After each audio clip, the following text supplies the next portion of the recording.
Sou peregrino aqui, em terra estranha estou, no reino. Bem-vindo ao podcast Estrangeiros e Peregrinos. A mensagem de hoje será apresentada por Dennis Allen. Na mensagem de hoje, e na verdade nas próximas mensagens, eu quero fazer uma coisa bem diferente do normal das minhas mensagens no podcast Estrangeiros e Peregrinos. Normalmente eu pego algum texto bíblico para avaliar, para ver algumas mensagens que nós podemos aplicar em nossa vida. Eu vou usar a Bíblia no que eu vou falar agora, porque ainda o nosso foco está nas Escrituras.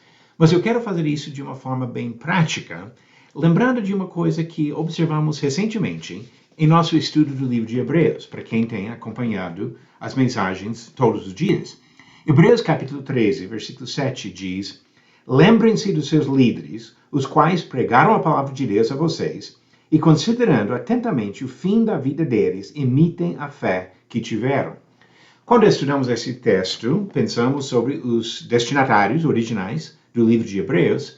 Comentei que a aplicação principal seria aos apóstolos, que pregaram a palavra àqueles cristãos primitivos. Mas para mim, pensando naqueles que me conduziram e que pregaram a palavra para mim e que demonstraram a fé que eu posso imitar, eu penso nos meus próprios pais. E talvez alguns de vocês pensam também nos seus pais. Então eu quero falar um pouquinho sobre família, mas o foco da mensagem de hoje e dos próximos dias vai ser sobre o casamento. E para isso eu vou explicar algumas coisas bem particulares. Esta semana, no domingo, eu e a minha mulher completamos 46 anos de casamento. Agora, pessoas falam, uau, 46 anos, como se fosse grande coisa. Para mim não é, e já vou explicar por quê. Justamente pensando nesse versículo de Hebreus capítulo 13. Eu tive o privilégio de ser criado por pais que acreditavam em Jesus Cristo e na palavra dele. E por isso acreditavam que o compromisso do casamento é vitalício. E assim meus pais ficaram juntos até a morte da minha mãe. A minha mulher veio de uma família que era de outro estado, outra região, mas os pais dela também acreditavam em Cristo.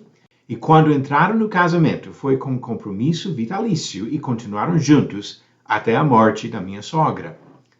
No caso desses dois casamentos juntos, dos meus pais e dos meus sogros, deu uma experiência de 105 anos de casamento. Meus pais criaram 5 filhos. Os pais da minha mulher criaram 6 filhos. Então isso envolve 10 casamentos. 5 da minha família, mais 5 da família dela, e ela casou comigo. Deu 10 no total. Entre 10 casamentos desta geração, já se soma mais de 425 anos de casamento. Ou seja, 46 anos de experiência nossa, estamos mais ou menos na média. Nós temos 4 irmãos mais velhos que já têm mais de 50 anos de casamento. E alguns outros um pouco menos do que nós. E nesses casamentos, 10 casamentos desta geração, e juntando com os casamentos dos nossos pais, 500 e poucos anos de experiência de casamento. E eu não estou ciente de um caso sequer de traição em todos esses 12 casamentos e mais de 500 anos de convivência. Ainda mais, eu não estou sabendo de uma noite que um desses casais dormiu em lugares diferentes por causa de briga ou problema. Viagens, trabalho, doença, tudo bem, mas briga, eu não estou sabendo de um caso sequer, onde de uma noite de separação em 500 e poucos anos de casamento. Isso não acontece por acaso.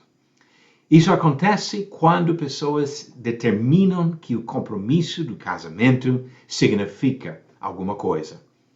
O que eu gostaria de fazer nos próximos dias, compartilhar algumas dicas práticas com base em princípios bíblicos para ajudar no casamento. Eu falo para os solteiros que ainda não se casaram, coisas importantes para pensar antes de casar. Eu falo para quem já se casou, coisas importantes para ter um casamento que dura a vida toda.